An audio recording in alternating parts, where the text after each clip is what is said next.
L'écho du patrimoine par Mescar Gestion Privée avec Arnaud Maurice.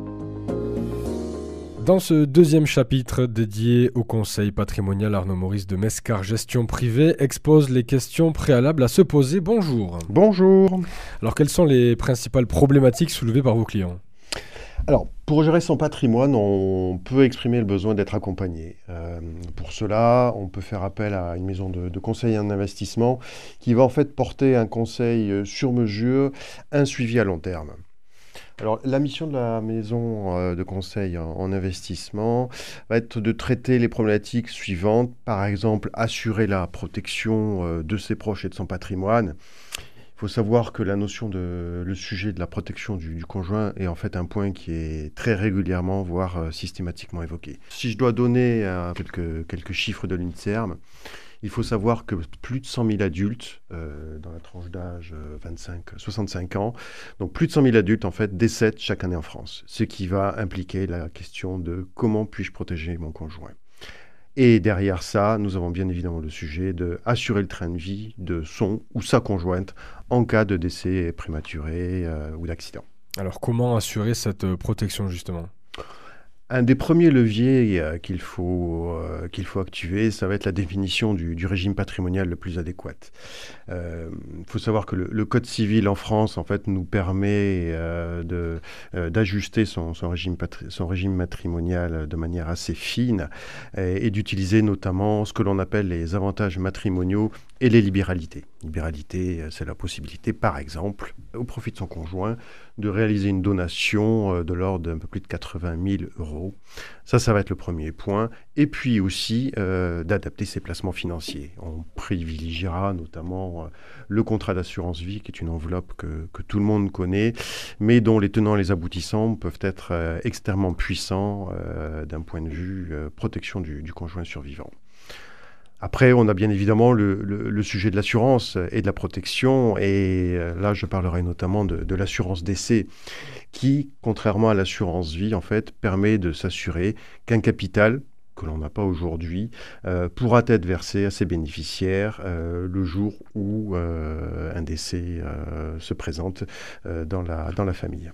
Après la protection du conjoint suivant, quelle est la problématique qui revient le plus ? Alors, effectivement, on l'a vu, la protection du conjoint survivant, sujet extrêmement important.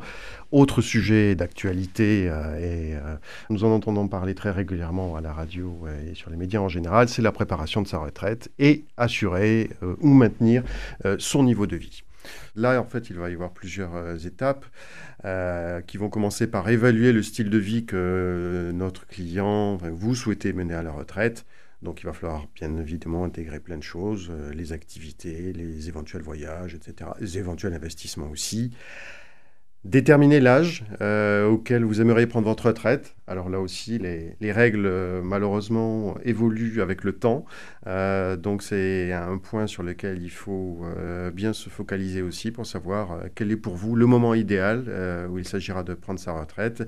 Et puis derrière, faire un bilan financier. Ça va être évaluer sa situation financière actuelle, donc les revenus, les dépenses, encore une fois, les actifs et les dettes.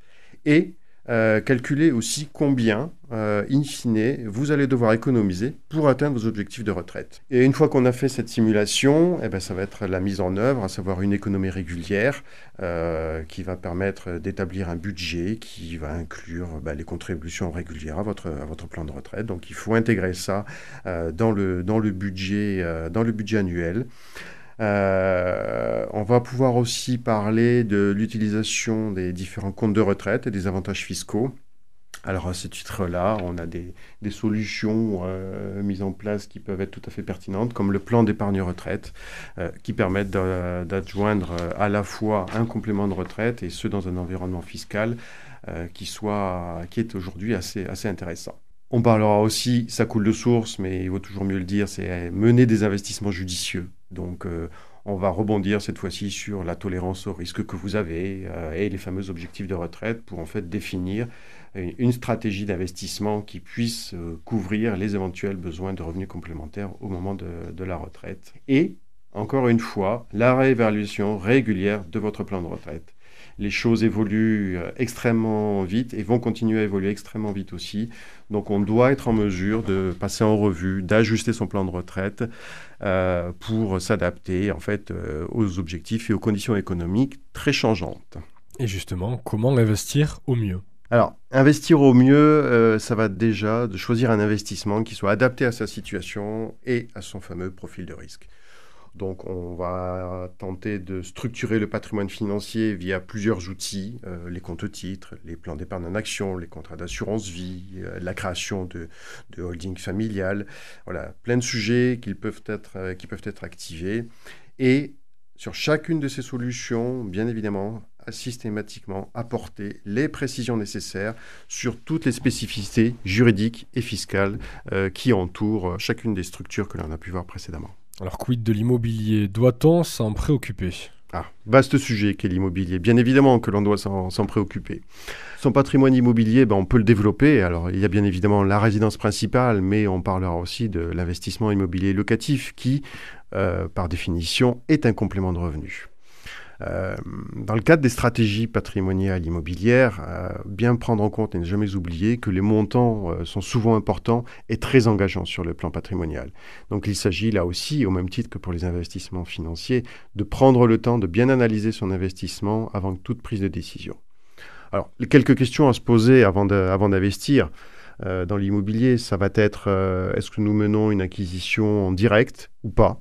Ça peut être par exemple l'achat soit en tant que personne physique ou bien par l'intermédiaire d'une société civile immobilière que l'on pourrait créer avec son conjoint ou avec ses enfants. Donc il y a un sujet assez large. Est-ce qu'on utilise des enveloppes ou des placements financiers qui permettent de faire de l'immobilier? Nous avons notamment les fameuses SCPI, Sociétés civiles de placement en immobilier, les OPCI, donc des véhicules d'investissement qui permettent en fait de se positionner sur de l'immobilier sans faire appel à de l'investissement direct. Et puis aussi, est-ce que ces investissements, nous les menons seuls ou est-ce que nous faisons du co-investissement avec des professionnels de l'immobilier à vos côtés ou d'autres familles? Il y a bien évidemment, quand on parle d'immobilier, le sujet du financement. Est-ce qu'on utilise déjà ce financement qui peut être bancaire? Quel type de crédit? Est-ce qu'on prend un crédit amortissable? Est-ce qu'on prend un crédit in fine? Voilà, donc il y a vraiment tout un environnement à regarder de très près lorsqu'il s'agit de faire des investissements immobiliers. Et il y a encore plein d'autres critères. La règle d'or, j'enfonce une porte ouverte, et tout le monde la connaît, mais je pense qu'on ne la répétera jamais assez, c'est l'emplacement de l'actif immobilier que vous souhaitez acquérir, donc sa localité, est-ce que le marché est porteur par rapport à ce projet immobilier? Et dernier point, lorsqu'on achète un bien, en fait, est-ce qu'on arrive à se projeter dans le bien? À savoir, est-ce que demain, je serai éventuellement disposé à occuper ce bien ou bien restera-t-il un actif locatif? Au final, n'y a-t-il pas d'autres points d'attention à avoir? Alors, on a parlé développement de patrimoine, on a parlé transmission, on a parlé protection du conjoint survivant, on a parlé de préparation de la retraite. Il y a un volet qu'il ne faut bien évidemment pas négliger, qui ne doit pas être prioritaire, mais qui prend toute sa place dans les stratégies patrimoniales, c'est celui de la fiscalité, qui doit rester un objectif parmi d'autres. C'est à ce moment-là que notre rôle, le rôle du conseiller patrimonial, en fait, ça va être de conseiller et de présenter toutes les solutions envisageables au sein d'une stratégie patrimoniale et au sein des investissements que l'on va réaliser. Donc, on l'a vu, un accompagnement ponctuel sur des projets précis, le régime matrimonial, tel qu'on l'a vu tout à l'heure, avec les éventuelles adjonctions d'avantages matrimoniaux, les rédactions de clauses bénéficiaires des contrats d'assurance vie, la sélection et la création de structures juridiques qui pourront accueillir un ou plusieurs biens. Tout ceci doit bien évidemment s'envisager dans la durée de vos projets de vie qui, encore une fois, évoluent forcément avec le temps. Merci beaucoup et à la semaine prochaine. À la semaine prochaine.